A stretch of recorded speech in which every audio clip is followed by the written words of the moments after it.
Eleanor lied to me, saying she was on a business trip, but in reality, she was having a baby with her lover, David, who had falsely claimed to be terminally ill. I saw her overseas, heavily pregnant, intimately strolling with David. After returning home, she even brought them to live in our house, spending nights with her lover instead of returning to her room, and lied to me that the child was adopted.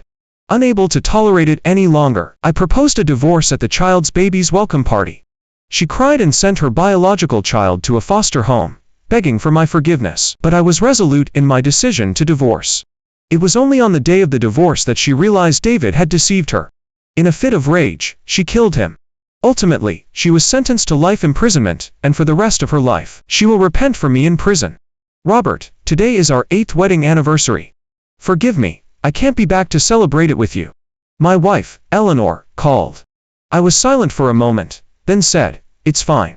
Robert, I'll give you a big surprise when I get back." "You already did." I looked at Eleanor nearby, leaning entirely into her idealized man, David's, arms, her face beaming with happiness. My eyes stung with pain. "Robert, this business trip is truly exhausting. There's endless work to do all day." She's still lying to me. My hand, holding the phone, instantly tightened. When we first got married, Eleanor told me that the greatest harm in love was deception.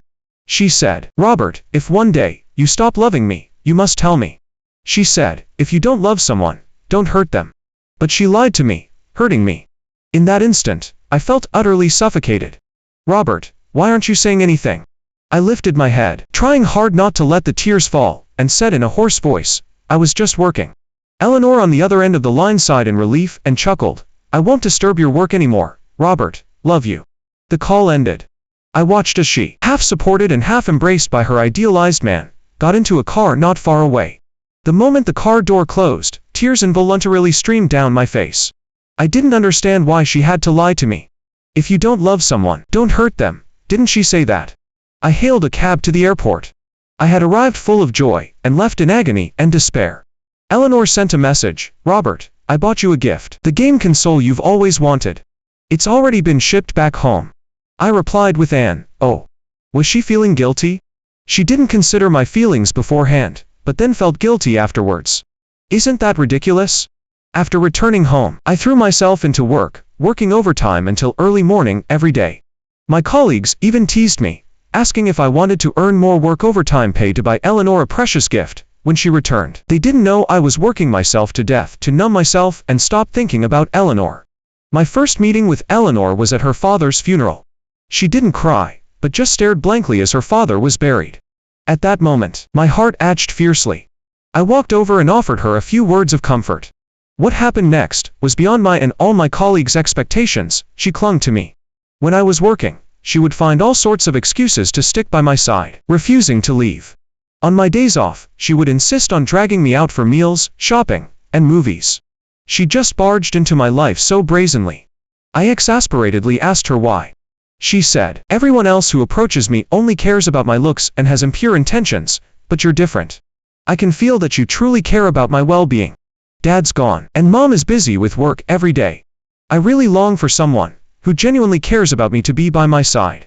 Robert, would you be that person?" Seeing her expectant look, I smiled and extended my hand to her. "Hello, my name is Robert," she smiled. She smiled so happily. After that day, we became friends. She told me everything. When happy, she shared her joy. When sad, she poured out her grievances to me. We explored every corner of the city together. Some colleagues advised me not to get too deeply involved, saying she already had her idealized man. I just smiled, not taking it seriously, because I only saw her as a friend.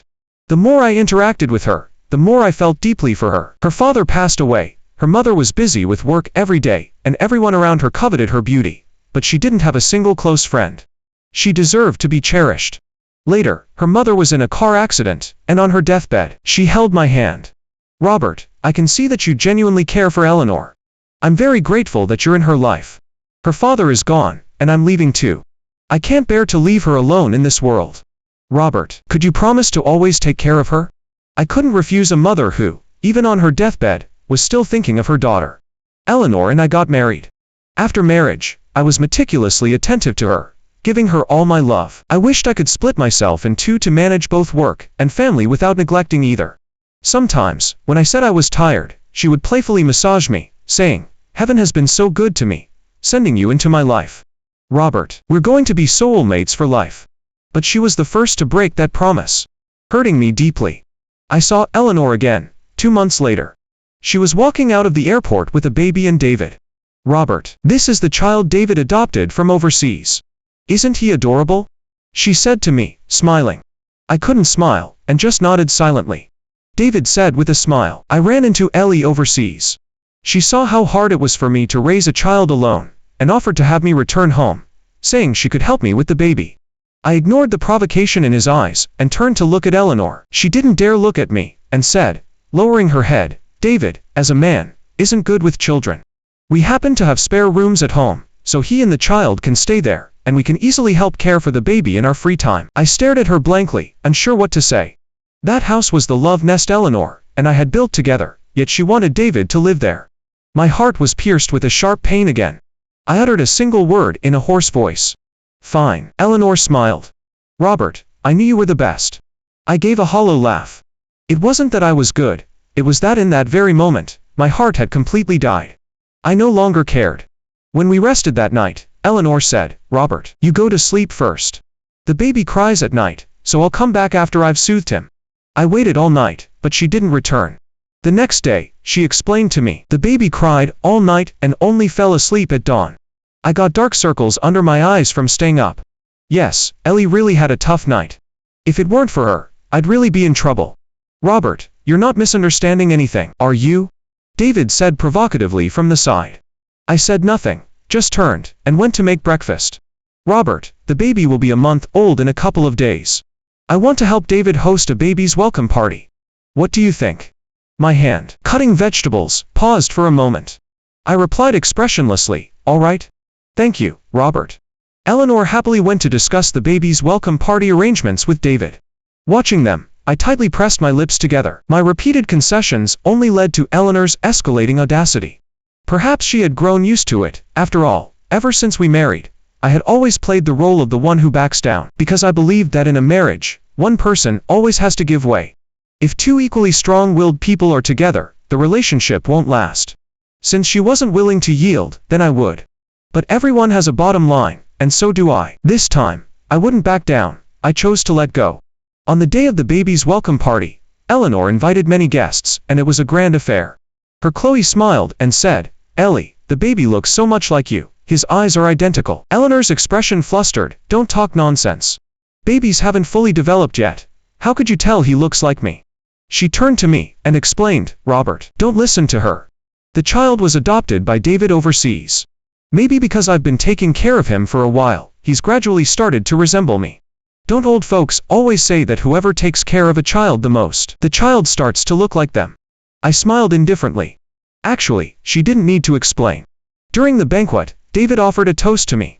"Robert, I'd like to offer you a toast. Thank you for agreeing to let me and the child stay at your home, and for agreeing to let Ellie take care of him. I'll down mine, you can sip if you like."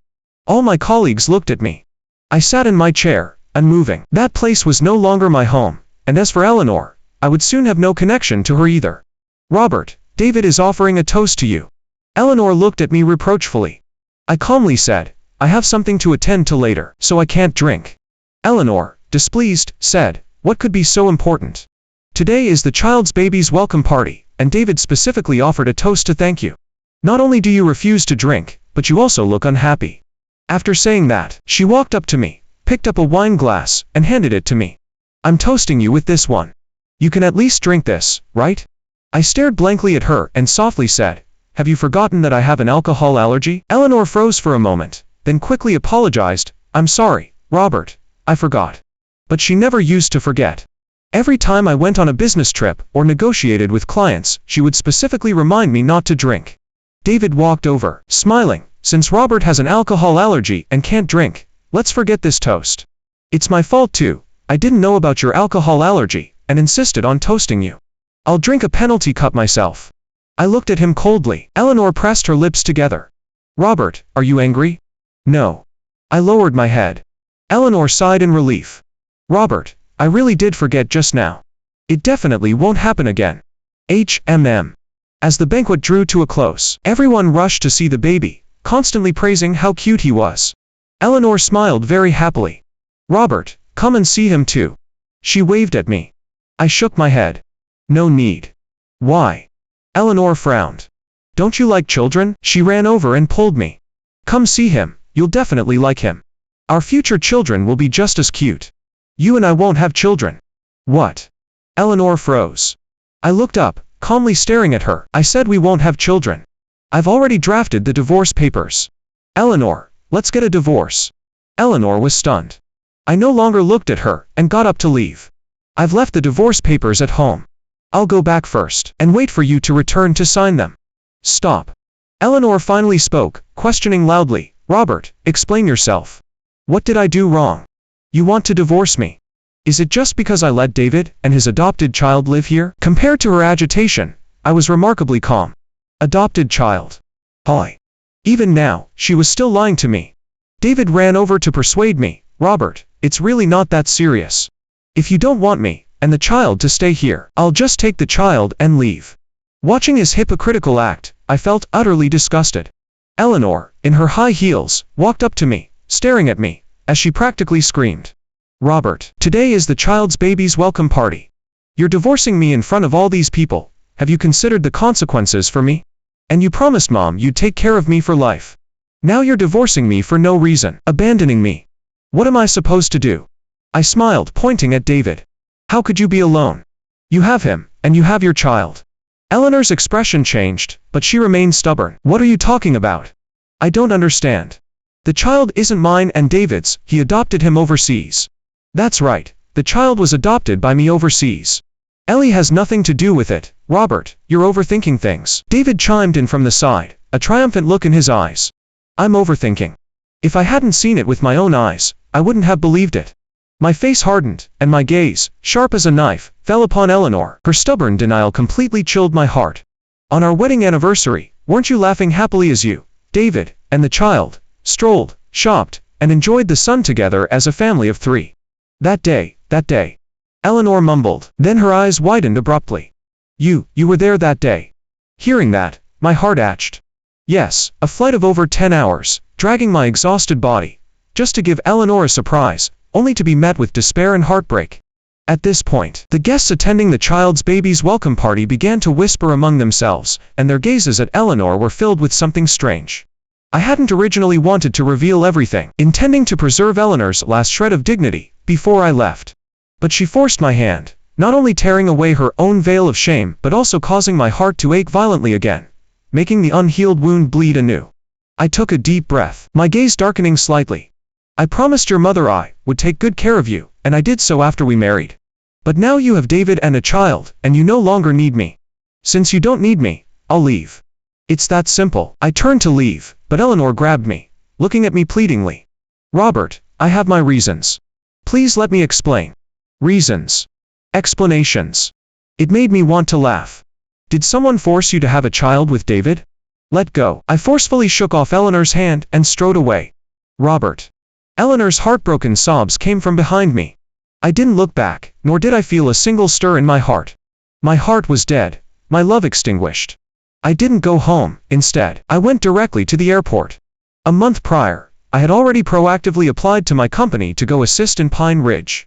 Just yesterday, I had already packed my luggage and shipped it over. The conditions in Pine Ridge were harsh, lacking water and electricity. Few people in the company volunteered to go. When I applied, Mr. Davies even specifically sought me out and advised me to think it over carefully. I didn't need to think about it. Going to Pine Ridge would allow me to get away from Eleanor. Staying would only make my heart ache more, and my body suffer further. On my first night in Pine Ridge, I suffered from insomnia.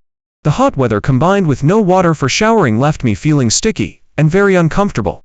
Fortunately, there were many left behind children here. Their innocent smiles and bell-like laughter diluted the harsh environment and also eased the pain in my heart. I thought about Eleanor less and less. Actually, Eleanor had said something wrong. I really liked children. After work each day, I played games with them, told them stories, and influenced by their smiles, a few more smiles appeared on my own face. Although the conditions here were tough, they allowed one to forget all the past troubles. I began to like it here. I used to be busy with work and family every day, wanting to live up to Sir's trust and take good care of Eleanor. I was exhausted, often mentally and physically drained, and suffered from insomnia at night. But now, I no longer needed to dwell on those things. It was a rare chance to relax, and I felt as if I had been reborn. It wasn't until a month later that Eleanor's call came again. The moment she spoke, she apologized to me, then asked when I would return. I calmly said, "Have you signed the divorce papers?" Eleanor's voice broke. "Robert, why won't you forgive me?" I only agreed because I pitied David, and even though I had his child, I've always loved you in my heart. I let out a ruthless scoff. "Eleanor, don't you find what you're saying disgusting? Love me. If you loved me, could you have another man's child? If you loved me, could you bring another man and his child home?" I didn't want to either. David was terminally ill and begged me on his knees. That's why I agreed. "Robert, I truly know I was wrong. What do you need me to do to forgive me?" Eleanor's voice was tearful. I calmly retorted, "If you want my forgiveness, can you abandon David and the child?" Eleanor fell silent. I gave a slight smile and hung up the phone directly. Wanting my forgiveness without doing anything. There's no such free lunch in this world. Half a month later, I saw Eleanor again. She looked much more haggard. Her usual vibrant spirit was gone, replaced by visible weariness. I frowned. "Why are you here?" Hearing the disdain in my voice, her expression stiffened for a moment. Then she forced out a faint smile. "Robert, I came to find you." I cut her off. "Have you signed the divorce papers? Also, don't call me Robert anymore. Any marital ties between us were severed long ago." Eleanor's eyes instantly reddened, and she reached out to grab my hand. I took 2 steps back, looking at her indifferently. Eleanor could no longer hold back, tears streamed down her face. "Robert, I came to find you. I've completely cut off contact with David, and I've sent the child to a foster home. From now on, I'll devotedly stay by your side." "You sent the child to a foster home?" I couldn't believe it. That was her own biological child. "Eleanor, after all these years, I'm only now realizing what a cruel woman you are." Eleanor froze. "Robert, didn't you want me to send the child to a foster home? Don't drag me into this. I never told you to send the child to a foster home." I looked at her, the coldness in my eyes almost palpable, and turned to leave. Eleanor grabbed me, screaming hysterically, "Why? Why won't you forgive me even after I've cut ties with David and sent the child to a foster home? What exactly do you want me to do? What do you want me to do?" She collapsed onto the ground, sobbing uncontrollably. I looked down at her. "Because you're already tainted." Eleanor looked as if struck by lightning, trembling violently. The next moment, she sprang up from the ground and lunged to embrace me. "No, my heart is pure. I've always loved you." I scoffed coldly and forcefully pushed her away. "Don't say such sickening things anymore. Is there a difference between emotional and physical infidelity? It's all infidelity. Not to mention how she constantly deceived me. In love, deception equals betrayal. Go back and sign the divorce papers. I don't want to drag this to court." Dropping these words, I turned and left. In this relationship, I did everything I could, and I owe Eleanor nothing. I owe her nothing. I thought that after saying all that, Eleanor wouldn't stay, but I had miscalculated. She joined the company's team supporting Pine Ridge. Every time she saw me, she greeted me normally, as if nothing had happened. Being on the same team, even if I didn't want to see her, we were bound to cross paths. She seemed determined to reconcile with me. Not only was her workstation arranged next to mine, but every noon she would shamelessly follow me to eat, and in the evenings, she'd come home with me after work. It's worth noting that she specifically approached Mr. Davies and requested to have her staff quarters arranged next to mine. Mr. Davies, considering she was a female colleague, agreed. He even went out of his way to talk to me, asking me to look after her more in my free time, saying it wasn't easy for a woman to come to such a harsh place. I reluctantly agreed, but I didn't expect Eleanor to take advantage of Mr. Davies' request, using it as an excuse to pester me every day. When I worked, she watched me from nearby. When I ate, she was also beside me, eating and talking. She even waited outside when I went to the bathroom. I was so exasperated I actually laughed. "Eleanor, don't you have your own work to do? You're here to help Pine Ridge, not to cling to me, and certainly not to pursue a relationship." Her eyes immediately reddened. I'm sorry, I just wanted to spend more time with you," I said with a cold face. "No need." She seemed to have taken my words to heart, working diligently and getting along well with colleagues. Because she was a female colleague, everyone was very considerate of her, subtly creating opportunities for her and me. "Robert, Eleanor is a really good person, and it's clear she loves you. Why won't you agree to her? Yeah, let me tell you, it's not easy for a woman to come to a place like this, and it's even harder for one to stick it out. Her coming with you shows how much she loves you. Faced with their persuasion, I just smiled. They didn't know anything, and I didn't want to reveal that Eleanor had a child with David, which would cause her to be viewed differently. Since Eleanor was delaying signing the divorce papers, clearly trying to stall, I decided to humor her. I would just wait until the court-mandated separation period was over, then initiate legal proceedings, and file for divorce. Half a month later, the team completed its first assignment in Pine Ridge, and Mr. Davies treated everyone to a meal out of his own pocket. Eleanor sat beside me, tipsily showing me the ring on her hand. Robert, do you still remember? My gaze blurred for a moment. How could I forget? It was on our wedding day, in front of all the guests, with their blessings, that I personally placed it on her finger. That same day, she also put a ring of the same design on my finger, symbolizing our shared hearts and deep connection.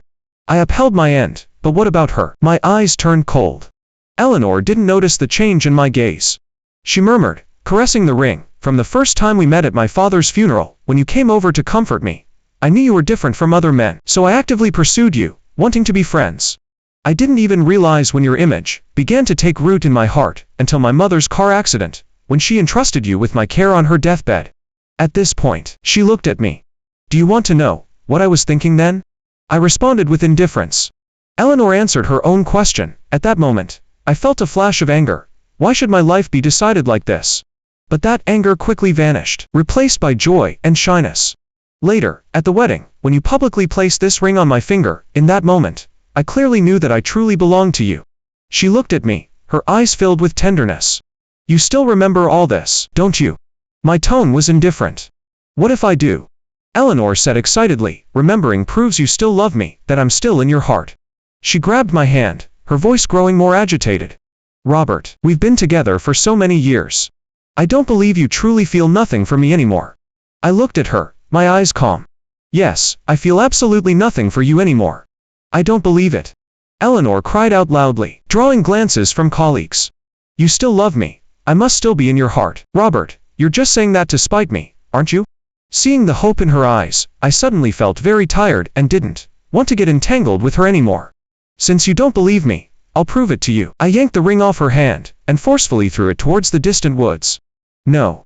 Eleanor immediately tried to run and pick it up, but was held back tightly by several colleagues. She collapsed onto the ground, her eyes blank, like a lifeless puppet. I felt nothing deeply for her. I said expressionlessly, the project is winding down. We're both free tomorrow. Let's go to City Hall and get divorced. A glimmer of life returned to her eyes as she looked at me in despair. Robert, are you trying to force me to die? I no longer looked at her and turned to leave. She thought I was forcing her to die, but she didn't consider that I had long since been driven to death by her. Back in my room, I lay on the bed, staring blankly at the ceiling, memories of Eleanor constantly replaying in my mind. The moment I first felt deeply for her, the bewilderment when she clung to me, the heart-to-heart talks as friends, the joy at our wedding, the betrayal when I was deceived. In this relationship, both she and I were at fault. My mistake was loving her too much, which led her to become increasingly brazen, believing I would forgive anything she did. Her mistake was deception. The worst things in a relationship are deceit and betrayal, and she was guilty of both. Robert, are you in there? Eleanor's voice sounded from outside the door. I hesitated for a moment, but still got up and opened the door for her. She must have just showered, her hair wet and draped behind her, wearing only a nightgown. I frowned. It's late. We have a flight to catch tomorrow morning. Go back to sleep. She suddenly hugged me tightly, with such force it felt like she was trying to melt herself into my body. Give me a child. I couldn't believe my ears. I pushed her away forcefully. Eleanor, what's gotten into you? I'm not crazy. I just want to have a child with you. If we have a child, even if we divorce, you'll never forget me. She lunged forward and forcefully tore at my clothes. I stood motionless until she could no longer bear it, collapsing onto me and crying loudly.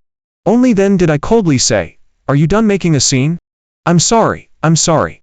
She apologized incessantly. I looked at her indifferently. Her actions tonight were completely beyond my expectation. She only thought that if she had a child with me, I would never forget her, even if we divorced. But why didn't she consider that she already had a child with David? Even if she cut ties with David and sent the child to a foster home, could she truly forget everything? She couldn't do it. Even if she could, what about me? Where would that leave me? Even now, she still acted without considering my feelings. To prevent her from making similar attempts, I said coldly, Eleanor, we're over. Even if you stood naked in front of me right now, I wouldn't feel the slightest desire. I know. I'm sorry, I wronged you. I deserve what I get today. I brought this upon myself. Eleanor, with red-rimmed eyes, murmured through tears. I exhaled and said indifferently, go back. Get some good sleep. She gave me a reluctant glance, then turned, and staggered away, almost falling several times. I stood motionless outside the door, watching her walk into the staff quarters. The next day, Eleanor was dressed anew, with exquisite makeup on her face, smiling brightly. Robert, let's go. I froze, subconsciously feeling that she didn't look like she was going to divorce me, but rather going on a trip. But I quickly smiled. That's even better. On the way, Eleanor looked at me several times, seeming to hesitate to speak. I said, just say what's on your mind. She pressed her lips together. Robert, after the divorce, can we still go back to being friends? I didn't answer. She seemed to already know my answer, and her eyes dimmed. Coming out of City Hall, I looked at the divorce papers in my hand, my gaze hazy. From marriage to divorce, it felt like a road had reached its end. Eleanor clutched the divorce papers even tighter, her eyes reddening. Let's go back. Just as I was about to leave, I caught a glimpse of someone running quickly towards us, from the corner of my eye. It was David, his face beaming with excitement. I immediately looked at Eleanor and said coldly, you asked him to come. Just divorced me, and now she's going to marry David. Hey. So all her previous regret and affection were still lies, but my heart was no longer as despairing and angry as before. The divorce was final. Whatever happened between her and David no longer concerned me. Eleanor hastily explained, no, I didn't tell him. Seeing that I didn't believe her, she then sharply questioned the approaching David, why are you here? David, his face full of smiles, said, Ellie, I've been waiting outside City Hall for days, because I knew you and Robert would definitely divorce. He reached for Eleanor's hand. Even though you and Robert are divorced, you still have me. My love for you is no less than his. Ellie, let's get married, then go to the foster home, and pick up the child. After that, we can live together as a family of 3 forever. Seeing the deep affection in his eyes, I couldn't help but let out a scoff. How truly devoted and impatient he was. But forever. I raised an eyebrow. Enough. Eleanor threw off David's hand, and sharply said, I never said I would marry you. I made it clear a year ago that I don't love you anymore. The smile on David's face froze. Ellie, don't lie to me anymore. We already have a child. How could you not love me? That was because you were dying. It was pity I felt for you. Do you understand? Eleanor roared. I said calmly, he was dying. But he looks perfectly fine to me. Eleanor suddenly spun around, her eyes filled with disbelief. Her finger trembled as she pointed at David. You lied to me. David stopped pretending. Ellie, yes, I lied to you, but it was because I love you. I wanted you by my side so much. I scoffed coldly. What a magnificent excuse for love. Shut up, what do you know? David glared at me. My love for Ellie is something you could never understand. Love. If you truly loved her, why weren't you there to comfort her when her father died? Why weren't you by her side when her mother was in a car accident? Why didn't you appear when she was all alone in the world? And now you talk about love. David. A person can't be this shameless. You. David's face flushed red.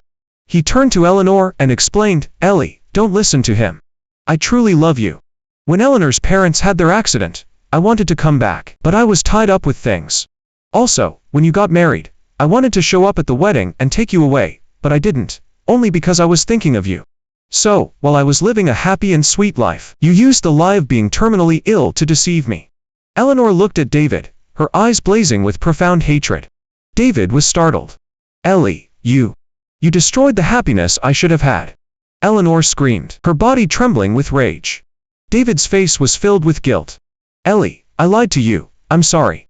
Hit me, curse me, whatever makes you feel better, but please don't doubt my love for you. Is that so? Eleanor calmed down with an eerie stillness. I believe you. As she spoke, she flashed the divorce papers in her hand. I'm divorced now, so I can marry you. The City Hall staff haven't left yet, there's still time. David was ecstatic. Ellie, I'll do whatever you say. Let's go register our marriage right now. Eleanor glanced at me, then turned, and walked into City Hall with David. I saw the resolve in her eyes, and my heart trembled violently. I quickly took out my phone, and sent her a message. Don't do anything foolish. Don't worry, I won't. I'm just doing what I need to do, she replied quickly. My face instantly turned pale, and I rushed into City Hall in a panic. But it was too late. Inside City Hall, David lay on the ground, a utility knife stuck in his neck, his eyes wide open, still showing remnants of disbelief. Eleanor's white dress was stained red with blood. She turned and smiled at me. I did what I had to do. I rushed over, grabbed her shoulders, and screamed at her like a madman. Why are you so foolish? Do you know the consequences of doing this? She smiled. I know. That's why I killed him, because he destroyed my happiness. Tears streamed down my face uncontrollably. I hugged her tightly. You're so foolish, truly. Eleanor curled her lips. To feel the warmth of your embrace one more time, it's worth it. Hearing that, I held her even tighter until the police arrived. I hired the best lawyer, but Eleanor seemed lifeless and completely uncooperative.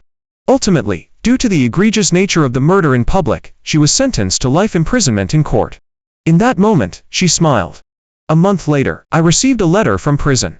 Robert, thank you for being in my life. To me, you were first a friend, then a lover, the only person who brought me warmth after my parents died. After my parents passed away one after another, I once felt despair towards this world. It was you who rekindled my desire to live. Your presence was like a lighthouse, a candle, dispelling the darkness that surrounded me after my parents' deaths. Yet, I extinguished that light with my own hands. The mistakes I made should rightly be ended by me. The only thing I can do is silently wish you well. Robert, you must be happy in the future. At the end of the letter was a drawing of Eleanor's smiling face, just like the happiness and sweetness we once shared. And I, holding the letter, was already sobbing uncontrollably.